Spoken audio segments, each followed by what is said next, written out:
In front of me is XIAOMI Leica Leitzphone, and today I would like to show you how you can turn on or off app notifications.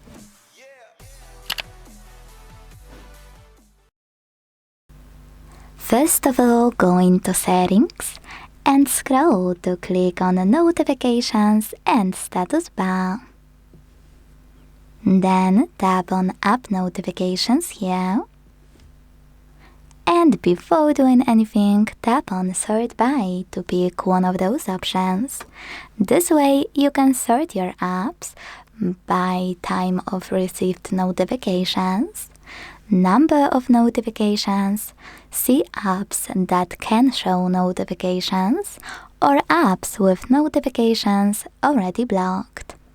Wherever you decided, when you're done, use blue switches next to your apps from which you want to block them, or grey ones to turn them back on.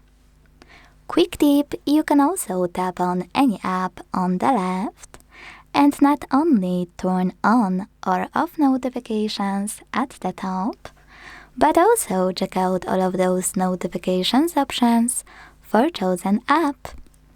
Thanks so much for watching. If you enjoyed this video, leave a like, comment and subscribe. Bye!